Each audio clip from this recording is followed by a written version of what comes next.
Welcome to a great day with Hunter and Mizar, and today I'm in the Tom Faylash Gymnasium at Weiser High School, sitting down with returning senior guard Josh Mizar. This is a special interview for me. This is my son. So Josh, welcome to the show. Thank you. This is your senior year, and you've been playing basketball in Weiser a long time. We moved here 11 years ago. And you were a first grader when you started your first grade year here at Weiser. So you've gone through the rec department, you've gone through the middle school, and now you're playing on the big show. Yeah. Your senior year, this is it. Tell me, kind of, how does this love for sports start? I mean, how did it begin? Well, I mean, to tell you the truth, it kind of started with you. Okay. We would always back when we were in Cami, we'd stay at the elementary school gym there. We'd play there. We'd play outside. We moved here. We would play in the mornings before school. We'd play after school. We'd play all the time, just one-on-one, going at it. Right. I had a lot of games where I lost and I cried because, I remember those days. Your host here would just block my shot every time. But tables have turned a little bit. A little bit, I'd say. But it started with you, and then when we got here, all my friends, they combined too, and it's just been a great community to play in, and it's been a fun ride. I just don't feel like, and this is my perspective, that I had to push you to be active. I just remember you as a little guy that always climbing on stuff, always needing to do things, never the guy that wanted to sit still, didn't want to be inside. So I don't feel like I had to push you necessarily to be athletic. You always wanted to be active. Is that fair to say? Yeah, it's like, I don't know, when you're little, then you don't ever want to sit still, and that kind of just stayed the same throughout my whole career. So right. Yeah. Because I remember trips where we would go to the coast and you were frustrated that all we were doing was hanging out inside. So I had to go find a gym, and you needed to put up shots in middle school. I remember we traveled to Europe, and you were frustrated looking at churches and museums, and all you wanted to do was like climb on statues and things. So you've always been this guy that's like, let me at him. I want to be active. I want to be doing something. I want to go. Yeah, I think that's fair. Yeah. So I've been thinking a lot about your sports that you've played, because when we first moved here, I really remember that's one of the first things I did is I signed you up for the rec department. They were playing soccer. So you were playing soccer for a couple of years in the beginning. You were a t-ball kid. I remember there was some baseball that you were playing in the very beginning. Every summer it was swim team. You were in swimming. And then when we got to rec department, I remember how excited you were to be able to play football for the first time. And so you were playing football, and then we get to middle school, all of a sudden tennis shows up on the radar, and you were actually really good at tennis. District champ. District champ, yeah. So, you've had a lot of sports that you played. And just tell me a little bit about, you just came off the football season, and I won't want to hurt your feelings or nothing, but I was a little surprised how much you played this last year. Yeah, me too. Because you kind of sat on the bench a lot last year, and you were one of the role players. You weren't the best. We know that. Yeah. But you're one of those really consistent guys. How many touchdowns did you have? Like 7 or 8 or something like that. Okay, yeah. So let's talk a little bit about your high school career, because you really did focus on basketball. Right. And I think that was your choice. I don't think I tried to push you. But so then when you played football, it was kind of like you had to make a decision. And I know for us, like our freshman year, you really wanted to make JV, but you end up on the freshman team, which was fine. But I think there was something in you that said, I really got to commit to this sport and I got to get better. But so your freshman year, you get sick for a while. Right. Because that's the COVID year. Yeah. And so it took you a while to get your feet under you, and it looked like we may not even make it the route of the champions. Right. And then you come back. So walking through that, we played Fruitland. Fruitland was not a very good team for the freshman level, at least. Yeah. But I was out. We barely lost to them. I believe Yeah, we barely lost them by some free throws, but Yeah. that was a heartbreaker. I wasn't playing; I was watching from like on FaceTime and stuff. Yeah. But the next game we came back, we're going against McCall. McCall's like the best team in the league at the time. Yeah. And I mean, I had 3 points that game because I was so gassed the entire time, and it wasn't looking good. We could tell from the stands, Yeah, like no, you just weren't the same player. You was were not good. You were tired. You didn't have your legs. Yeah. So then after that, I don't know. We had like 2 games or something crazy. Actually, Xander stepped up in a big way for us that season, and especially in the playoffs time, it was definitely both of us. It was a contributing factor right there. And then in that district championship, kind of McCall was like, they were warming up. They weren't very serious about everything, but I was feeling good. I was feeling like myself again. Yeah. Had around I want to say 15 points. Xander had about 15 points. I don't know. I think he had 17. I don't know. He barely outscored me, but yeah, it was like we had all the points, and then I think there was the rest of the team had 6 or something like that. But yeah, it was a great performance by all of us. I feel like it was. I don't know. Basketball is definitely a team sport, so yeah, it was without him or without our guys that were rotating us in and giving us those passes and those assists. We couldn't have done that without him. But we did get that district championship in McCall freshman year. So your sophomore year, you opt to not play other sports, and you just focus in. So we find an AAU team. It worked freshman season. I was swinging JV varsity tennis, Right. and then from there, I was like, I'm not gonna be in this swinging position. I'd rather focus on something that I'd want to be good at. Right. So I joined Uptempo, this AAU program in Nampa. Yeah. And that's kind of where it all started. We went from in the Which summer, was a huge commitment. You got to drive an hour to get there. These practices are next level with athletes. I mean, just There's monsters. Several there. 6'5" guys there.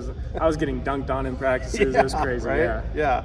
So I mean, it's like you're basically going home right after school, grabbing something quick to eat, if even that. Then you're heading on the road and you're playing, and then coming back, and then it's your commitments on the weekends. I mean, it was a big commitment. Right. Yeah. But it almost took you kind of the next level, I feel like. I feel like that really exposed me to what the competition is, not just because Weiser's kind of a small pool, Right. And I'd like to think I'm a big fish in a small pool. Yeah. And when you're out there, then you're more of an average-sized fish in Right. a huge pool. So it really exposed me to a lot of great things that I can do just to better myself and the great talent that's out there. Yeah. So I mean, you basically had 2 years in AAU, up-tempo, playing kind of year-round stuff. Right. I decided to quit football sophomore season. Right. To just focus on basketball. Yeah. So then the decision to come back to football happened your junior year. Yeah. Walk me through a little bit of that decision. It was so the AAU practices were just 2 times a week, and the rest of the days of the week, I would go to the gym just to get stronger. I'd put up shots and stuff, but I kind of got bored. I wasn't active enough because we talked about how I'm an active guy, but I wasn't feeling the activeness. I got kind of bored with it. So Yeah.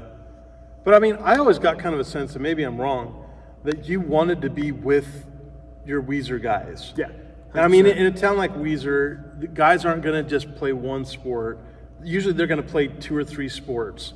And so it was almost kind of like I got the impression of, hey, I'm in the trenches with these guys. This may not be my favorite sport, but I want to be there to support them, and I want to do what I can. And Yeah, I think that it's huge. Coach Harrison was actually talking to me about this outside before this football season because I was still kind of debating AAU or football for both seasons that I did.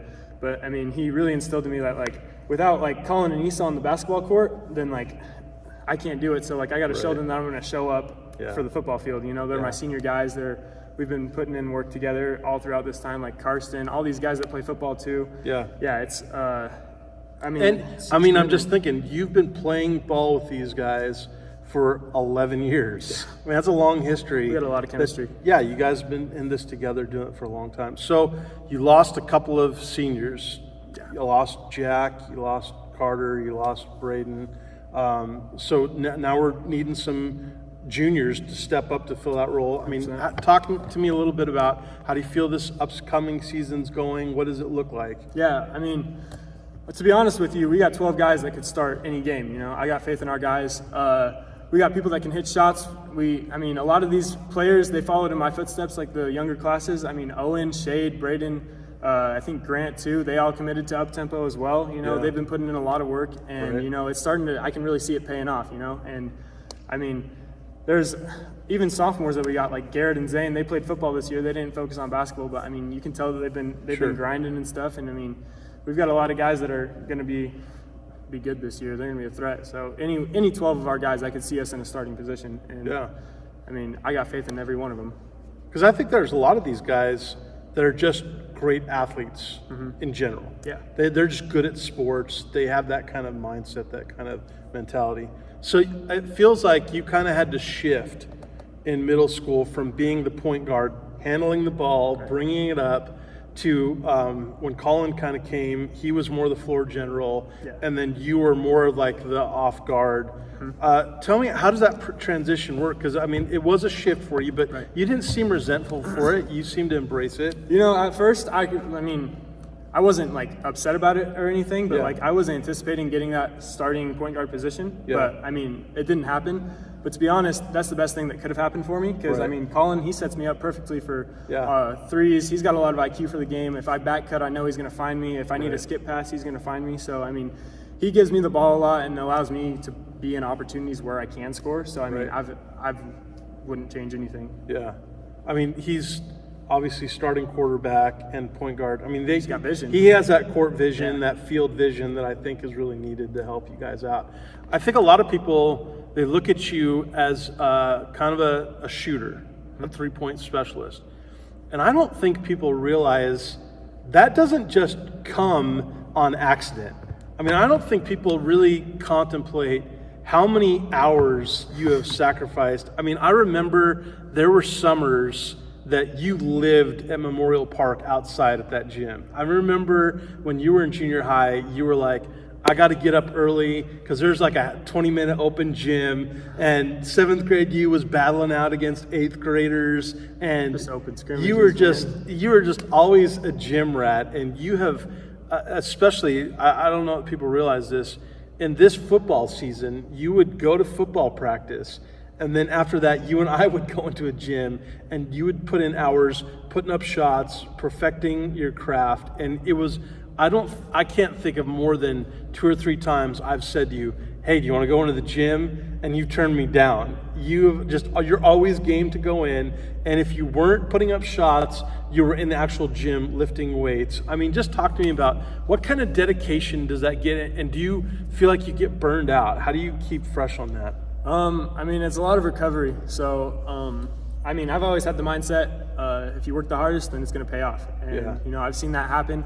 I've seen guys who like could be great, but you know, they didn't put in the time that I put in. And, you know, there could be guys that used to be better than me, but you know, they shifted in a different direction and, you know, maybe dropped this sport, went for another sport. And I mean, that's not a bad thing. I mean, I did that for football, but, you know, I've really put in a lot of time for this, and I put in a lot of recovery too. You know, I'm ice baths, I'm on heaters and stuff like that. It's like, if you're going to be doing this much active stuff, then you got to be willing to do the out of cost too. So, but I guess what I'm wondering is, have you ever looked at the game of basketball and just went, I'm burned out on it. Like I'm just tired of playing. That's not for me. Yeah. Okay. When you think about the upcoming season, are there any games that in your mind you've kind of circled? Any that you're saying, I've been battling in this school for the last, you know, however many years, and I'm looking forward to my senior year one more time. Are there any of those schools out there that just go, man, I can't wait till we go and play that one? What I want to do? Yeah. And I mean, it's a little bit of a personal feud, but McCall, I'm coming for their throats. That's kind of my mindset. I'm coming straight for them. I'm coming for Homedale, and you know, those two teams especially, those are the teams that we got to lock in for. And you know, my mindset going into it is that we're better than them, and we're going to show it. And I feel like a lot of the times, a lot of their players haven't given us the props that we deserve. Yeah. And I mean, this season, I feel like we're really going to show them. So they're going to have to. Okay. Yeah. Yeah. Well, the season's just a few days away.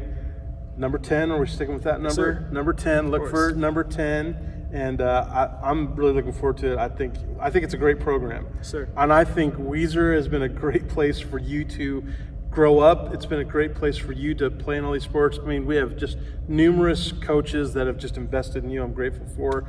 Great players that you are going to have lifelong friends with. And, you know, we're going into, I think, just a great season with great things ahead. So, Well, thank you for watching A Great Day with Hunter Mizar, and we'll see you at Tom Falash Gym for some of these upcoming games. Take care.